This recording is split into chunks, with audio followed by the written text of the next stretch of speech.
मधुमक्खी पूरी दुनिया में अकेला ऐसा इंसेक्ट है जो कि इंसानों के लिए भोजन बनाता है। सिर्फ चींटी और मधुमक्खी दो ऐसे जंतु हैं जिनके शरीर में कोई खून नहीं होता है। मधुमक्खियाँ आज की तारीख में हमारे जीवन से अगर विलुप्त हो जाए तो मानव जाति मुश्किल से 3-4 साल के लिए ही जीवित बचेगा। जो येलो गोल्ड जिसको बोलते हैं ना, हकीकत में सोना तो यही है। मधुमक्खी का जो बॉक्स होता है ना, वो दुनिया में एक तरह से सबसे साफ जगह होती है। मधुमक्खियों के द्वारा बनाया हुआ जो शहद है, तरह तरह के जो पूजा पाठ के जो चरणामृत है, अभिषेक करते हैं, उसमें भी कार्य में काम आता है। नमस्कार, मैं नितिन और मेरे साथ मेरे भाई हनी। तो हम लोग उत्तरांश और गिल एपियरीज से, ये थानो रेंज वाले जंगल है। आप अगर चारों तरफ देख सकते हो तो इधर पे पूरी तरह से जो वन संपदा है, यहाँ पे साल के जंगल है, जंगली जामुन के पेड़ हैं, यहाँ पे कड़ी पत्ता है और शीशम है। तो बहुत आयत में जितनी भी एक शिवालिक वाली रेंज में जो वन संपदा हो सकती है, ये वो सारी यहाँ पे पेड़ या वन मौजूद है। तो यहाँ पे जो आप हमारी साइड देख रहे हो, चारों तरफ ये जो है रिहायशी इलाके से बहुत दूर है। मतलब यहाँ पे बहुत ज़्यादा जो है बसावट नहीं है। तो एकदम प्रिस्टीन एनवायरनमेंट है। हमारी जो कामकाजी मधुमक्खियाँ हैं उनके लिए एकदम बिल्कुल बिना किसी पॉल्यूशन के, बिना किसी टेंशन के काम करने के लिए ये उपयुक्त जगह है। आप अगर देख सकते हैं चारों तरफ, तो ये अधिकतर आपको डबल डेकर बॉक्सेस दिख रहे होंगे। तो ये जो डबल डेकर हमारे जो बी बॉक्सेस हैं, इसको सुपर कॉलोनी बोलते हैं। अधिकतर जो हिंदुस्तान में जितने भी जो बी बॉक्सेस या जो बी कीपिंग लोग कर रहे हैं, वो लगभग 99% लोग सारे कन्वेंशनल सिंगल बॉक्स पे ही काम करते हैं, जैसे जिसको कि ये वाला बॉक्स होता है। सो दोनों में फ़र्क क्या होता है, अभी हम आपको समझाएंगे कि दोनों में किस तरह से फ़र्क होता है। इसके शहद में और जो सुपर की कॉलोनी है उसमें फ़र्क क्या होता है। उससे पहले सबसे पहले मधुमक्खियों के बारे में हम लोग आपको थोड़ा सा बताते हैं। मधुमक्खी पूरी दुनिया में अकेला ऐसा इंसेक्ट है जो कि इंसानों के लिए भोजन बनाता है। सिर्फ चींटी और मधुमक्खी दो ऐसे जंतु हैं जिनके शरीर में कोई खून नहीं होता है। इसीलिए मधुमक्खियों के द्वारा बनाया हुआ जो शहद है, वो आप तरह तरह के जो पूजा पाठ के जो चरणामृत है, अभिषेक करते हैं, उसमें भी कार्य में काम आता है। तो ये बहुत ही शुद्ध जो है जीव मतलब मानव जाति के लिए सबसे शुद्ध चीज़ जो है वो शहद ही है। नाउ मधुमक्खियों का अपना एक बहुत ही विचित्र संसार है। आपको अगर ये जो एक बी बॉक्स दिख रहा है, बहुत ही हेल्दी कॉलोनी वाला बी बॉक्स है। अमूमन इसमें जो है लगभग 70 से 80 हज़ार मधुमक्खियाँ रहती हैं। किसी किसी उसमें जब आपका भरपूर मात्रा में नेक्टर और पोलन रहता है तो 1 लाख के ऊपर भी उनकी पॉपुलेशन पहुंच जाती है। एक बॉक्स में अमूमन एक ही रानी रहती है और एक रानी के साथ साथ उसमें जो है लगभग 99.99% सारी वर्कर मधुमक्खियाँ होती हैं और उसमें कुछ जो है ड्रोन होते हैं। तो जो ड्रोन हैं वो मेल मधुमक्खियाँ होती हैं। जो वर्कर बी हैं, उन वर्कर बी के अलग अलग कार्य रहते निर्धारित रहते हैं। और जो रानी है, जो क्वीन बी है, उसका एक ही काम होता है, वो पूरे मतलब उस पूरे बक्से की जीवनदायिनी है। तो रानी की जो उम्र होती है 2 से 2.5 साल होती है। वो हर रोज़ उसका जो है नित नियम है, वो लगभग 1500 से 2000 2500 अंडे देती रहती है, डिपेंडिंग ऑन कि आपका पोलन की मात्रा या नेक्टर की मात्रा किस तरह से है। और बाकी जो वर्कर बी है, हर एक वर्कर बी का जो कार्य है वो अपने आप जो है वो निर्धारित है। कुछ रानी की रक्षक होती है, कुछ शहद लाने का काम करती है, कुछ शहद की डायरेक्शन बताने का काम करती है, कोई नए बच्चों को ट्रेनिंग देने का काम करते हैं। कुछ जो वर्कर मधुमक्खियाँ हैं वो छत्ते की साफ़ सफाई का काम करते हैं। आप देख रहे होंगे नीचे काफ़ी सारी जो मृत मधुमक्खियाँ पड़ी हुई है। नाउ कहते हैं मधुमक्खी का जो मधुमक्खी का जो बॉक्स होता है ना, वो दुनिया में एक तरह से सबसे साफ़ जगह होती है, क्योंकि जैसी इनकी जीवन पूरा कंप्लीट हो जाता है वर्कर बी का, जो यहाँ पे क्लीनर होते हैं वो उनको बाहर फेंकते रहते हैं। तो आप अंदर देखोगे सबसे ज़्यादा शुद्ध और सबसे ज़्यादा जो है स्वच्छ जो है मधुमक्खी का बॉक्स ही माना जाता है।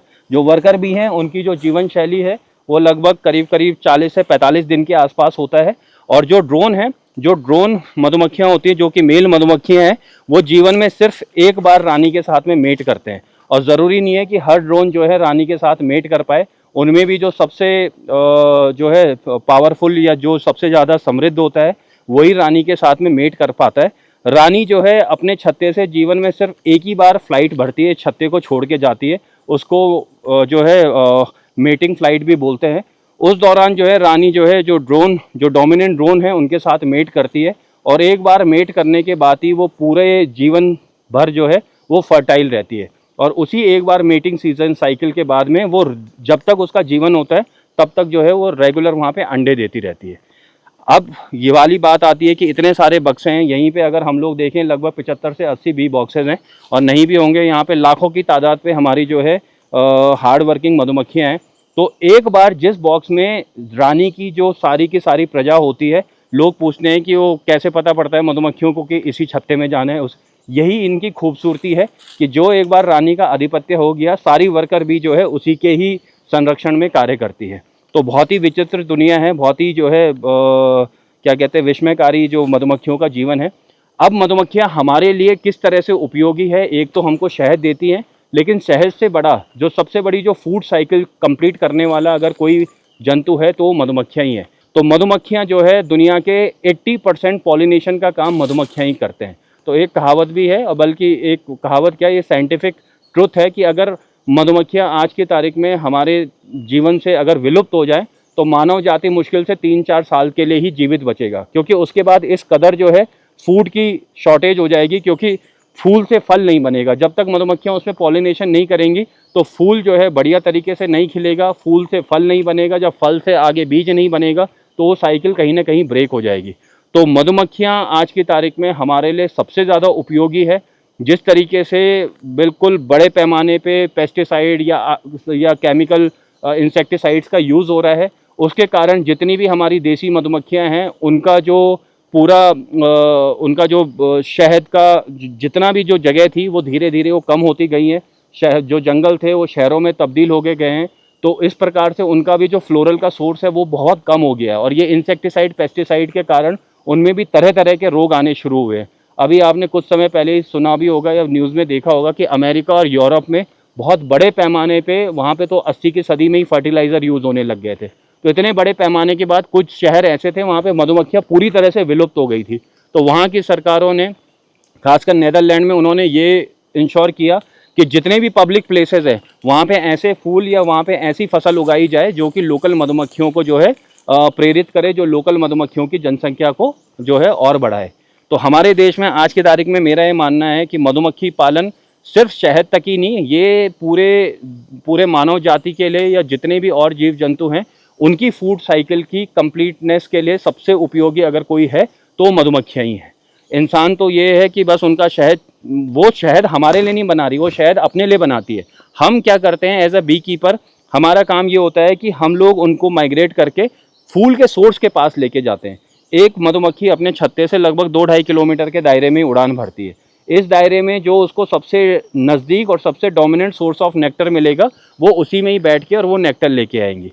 आपने अमूमन बाज़ार में देखा होगा जो बड़े बड़े मास मार्केट प्रोडक्ट्स हैं, सारा सालों साल जो है हर एक बोतल में शायद एक ही प्रकार का रहता है।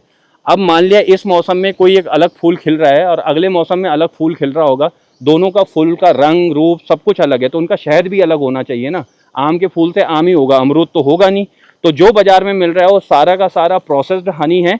हकीकत में आप अगर शहद देखोगे उसके सीज़न के हिसाब से जिस तरह की उपयोगिता या जिस तरह का फूल उपलब्ध होगा उसी तरह का उसका शहद भी होगा। तो हम क्या करते हैं, कंटिन्यूस माइग्रेशन करते हैं, मधुमक्खी को फूलों के सोर्स के पास लेके जाते हैं। अब जैसे कि यहाँ के बाद हमने 2 महीने यहाँ पे अपना, मधुमक्खियों ने यहाँ पे बहुत बेहतरीन काम किया। हमको कड़ी पत्ते का बहुत शानदार शहद मिला, हमको साल का शहद मिला, हमको जामुन के फूल का शहद मिला। इसके बाद हम लोग जो है इसको अलीगढ़ लेके जाएंगे। इस वक्त चारों तरफ हरियाली है, फूल आपको कम दिखेगा। बरसात के समय पे पत्तियाँ आती है, नई पौध खिलती है, नई पौध उगती है, लेकिन फ्लावरिंग कम होती है। तो इस दौरान मधुमक्खियों का संरक्षण हमारे लिए बहुत ज़रूरी हो जाता है। हम लोग अधिकतर क्या करते हैं, जब नेक्टर का शॉर्टेज होता है तो हम लोग नेक्टर की शॉर्टेज में उनको उन्हीं का ही शहद फीड करवाते हैं, या हम लोग ऐसे सोर्स के पास ले जाते हैं जैसे हमने अलीगढ़ बताया कि वहाँ पे बाजरे में थोड़ा नेक्टर भी मिलता रहता है और पोलन भी मिलता रहता है। तो इस प्रकार से हमारा एक कंटिन्यूस माइग्रेशन रहता है। बाजरे के बाद फिर हम लोग इसको चित्तौड़गढ़ साइड में अजवाइन पे शिफ्ट कर देंगे, वहाँ फिर हेक्टरों तक अजवाइन की खेती होती है। फिर उस दौरान हमको मुख्यतः अजवाइन के फूल का शहद मिलता है।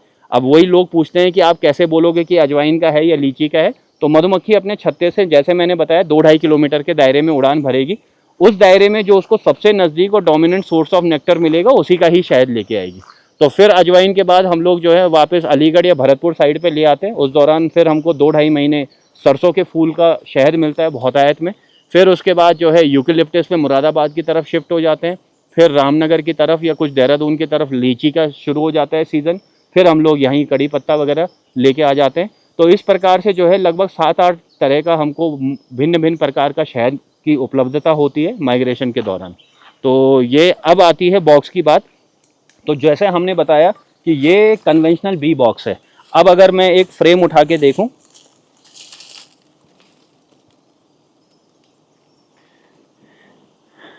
तो ये एक मधुमक्खी का फ्रेम है। ये सारे हेक्सागन जो आप में इसमें कोस्ट दिख रहे हैं, ये सारे बिल्कुल यूनिफॉर्म कोस्ट होते हैं।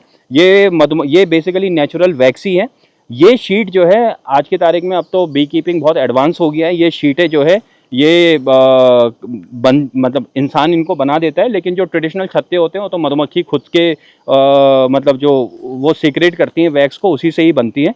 लेकिन ये शीटें लेके हम लोग मधुमक्खियों का काम इस तरह से आसान कर देते हैं कि उनको अपना छत्ता बनाने में मेहनत नहीं करनी पड़े, बस उनको सिर्फ नेक्टर लेके आना है और उसमें जो है अपना कार्य शुरू कर देना है। अब आप इसमें देख सकते हैं ये जो कन्वेंशनल फ्रेम होता है, इस फ्रेम में अभी हमने दिखाया कि रानी मधुमक्खी, तो रानी मधुमक्खी जैसे अंडे देने का काम करते हैं, इन्हीं कोष्टों में आप देख सकते हैं। आप करीब से देखोगे, ये देखिए बिल्कुल आपको सफ़ेद सफ़ेद सा आपको दिख रहा होगा, बिल्कुल सफ़ेद सा एक सुंडी, बिल्कुल टेढ़ा सा एक जंतु आपको छोटा सा दिख रहा होगा। ये रानी ने उसमें अंडा, बिल्कुल अंडा जैसे बाल जैसा होता है वैसे वो अंडा डाल देती है। अब इसकी स्टेजेस होती है, एग के बाद जैसे लार्वा बनता है, प्यूपा बनता है, फिर उसके बाद फुल ग्रोन मधुमक्खी बनती है, नया बच्चा बनता है, फिर उसके बाद फुल ग्रोन मधुमक्खी बनती है। तो रानी मधुमक्खी जो है इसमें अंडा डालती रहती है इन कोष्टों में। इसी कोष्ट में जो वर्कर भी हैं ये ऊपर वाली साइड पे शहद भरते रहते हैं, ठीक। नीचे साइड में रानी अंडा, जहां जहां पे उसको जगह मिले वहां पे वो अंडे डालती रहती है। अब क्या होता है, इसी चैम्बर पे, इसी फ्रेम पे आपके नए मधुमक्खी वो भी जन्म ले रही है और इसी में ही उनके भोजन के लिए, अब आप ये देखिए इसी फ्रेम में आपको एक तरल पदार्थ दिख रहा होगा, ये शहद है, आप ये देख सकते हो। अभी मैं अगर इसको झाड़ूं तो यहाँ पे आप इसको तरल पदार्थ यहाँ पे आप देख सकते हो, ये आपको दिख रहा होगा बिल्कुल। तो ये शहद है, जो तरल पदार्थ है वो शहद है, जो सफ़ेद सफ़ेद आपको दिख रहा है वो अंडा पड़ा हुआ है, ठीक। अब क्या होता है कि जो कन्वेंशनल बी बॉक्सेस हैं, जैसे कि इस वक्त तो जैसे आपको मैंने बताया कि फूल की मात्रा कम है तो नेक्टर इस वक्त कम है, लेकिन जब नेक्टर बहुतायत में होता है 15 से 20 दिन में ये ऊपर पूरा फ्रेम भर चुका होता है पूरा शहद से। तो एक्सट्रैक्शन के दौरान जब क्या होता है कि हम लोग इसी फ्रेम को, जब इस फ्रेम को लगा के शहद निकालते हैं, तो उस दौरान शहद के साथ साथ कुछ अंश जो है अंडों के या उसके लार्वा प्यूपा के भी आ सकते हैं, ठीक। तो उस दौरान हम लोग ये मानते हैं कि उसमें अगर उसके अंश भी आ गया तो शहद पूर्ण रूप से, वो शहद तो है उसमें, लेकिन फिर उसको बहुत ज़्यादा फिल्टर करना पड़ता है, वो पूर्ण रूप से जो है शुद्ध शहद नहीं है। जो शुद्ध शहद आपको मिलेगा वो आपको सुपर चैम्बर में ही मिलेगा ना। सुपर चैम्बर क्या होता है वो आपको बताते हैं। ये आपका कन्वेंशनल बॉक्स हो गया, इसके ऊपर एक क्वीन सेपरेटर रखा जाता है, वो जाली रखी जाती है, वो अभी शायद अभी है नहीं, पर एक क्वीन सेपरेटर रखा जाता है। होता क्या है कि वो क्वीन सेपरेटर आपने अभी जैसे क्वीन देखा, क्वीन लंबी सी, सुंदर सी, सुडौल सी, और मधुमक्खियों के मुकाबले उसका साइज लगभग 1.5 से 2 गुना बड़ा होता है। जब ये क्वीन सेपरेटर रखा जाता है तो क्वीन सेपरेटर रखने के कारण क्या होता है कि जो रानी है वो नीचे वाले बॉक्स में ही रहती है, सीमित रहती है। जब नीचे वाला बॉक्स भर जाता है उसमें शहद और ब्रूड चैम्बर पूरी तरह से भर जाता है, तो जो वर्कर मधुमक्खियां हैं उनको काम करने के लिए जगह चाहिए। तो काम करने के लिए जो वर्कर मधुमक्खियां उस क्वीन सेपरेटर से तो ऊपर आ जाती है, लेकिन रानी नहीं आ सकती। तो जब रानी ऊपर नहीं आती है तो हमको फिर क्या मिलता है, यहाँ पे सिर्फ और सिर्फ शुद्ध शहद मिलता है। झाड़ू,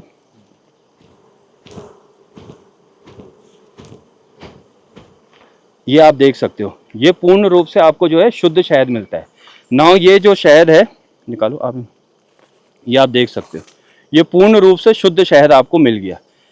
और आप इसको अगर टेस्ट करोगे, आप बोलोगे कि मैंने ऐसा शहद तो जो बाज़ार में बोतलों में खाया है उसमें और इसमें तो ज़मीन आसमान का फ़र्क है। जो येलो गोल्ड जिसको बोलते हैं ना, हकीकत में सोना तो यही है। तो ये जो शहद है इसमें आप देख सकते हो, जब रानी का मूवमेंट ही नहीं है तो यहाँ पे अंडा कभी आएगा ही नहीं। तो ये पूर्ण रूप से आपको 100% प्योर रॉ हनी आपको यहीं से ही उपलब्ध होगा। होता क्या है, जब इसमें वो शहद भर देते हैं, शहद भरने के बाद ये उनको नेचुरली ये अपने वैक्स से सील कर देती हैं। सील करने के बाद आप ये देख रहे हो हल्का हल्का कालापन हो गया। जो नेक्टर नॉर्मली आता है पेड़ों, जो फूलों से जो नेक्टर आता है उसमें लगभग 80 से 90% मॉइस्चर होता है। आप सुबह किसी भी फूल को ऐसे पकड़ोगे, पीछे चूसोगे तो उसमें पानी जैसा ही मीठा पानी निकलता है, वही नेक्टर है, उसमें 80-90% मॉइस्चर होता है। अब क्या होता है, मधुमक्खियाँ देखो अकेला ऐसा जंतु है जो अपनी पूरे जीवन काल में कभी नहीं सोता है। वो दिन जब तक वो जीवित रहेगा 24 घंटे जो है वो काम करता रहेगा। दिन में तो सारे तरह तरह के काम करते हैं, शहद लाने का, बच्चे ट्रेन करने का, रानी की रक्षा, छत्ते की रक्षा, लेकिन रात को सारी की सारी मधुमक्खियां जो है वो कंटिन्यूअस अपने पंख फड़फड़ाती रहती है। उस फड़फड़ाहट के कारण जो है वो अपनी हाइव का टेम्परेचर मेंटेन करती है। जब उनके कंटिन्यूस पंख फड़फड़ाने के कारण हाइव का टेम्परेचर जो है बढ़ता रहता है, उस दौरान जो मॉइस्चर होता है नेक्टर में वो धीरे धीरे 80% से धीरे धीरे 50-40, और जब वो लगभग 20-19% के आसपास नेक्टर का जो मॉइस्चर है वो इतना कम आ जाता है, शहद इसका मतलब पूरी तरह से पक चुका है। इसका मतलब जो है अब शहद जो है खाने योग्य पूर्ण तरह से हो चुका है, और शहद अब ये कभी खराब नहीं होगा। कहते हैं ना, शहद जो है दुनिया का सबसे बेस्ट प्रिजर्वेटिव है। उसका कारण यही है कि उसमें जो मॉइस्चर का परसेंटेज होता है बहुत कम होता है।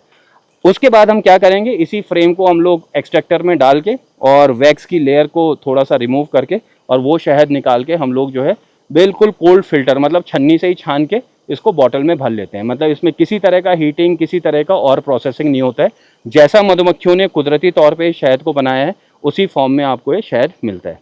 ठीक, अब आती है मधुमक्खियाँ शहद के साथ और क्या क्या काम करती हैं या और क्या क्या उपयोगी चीज़ है।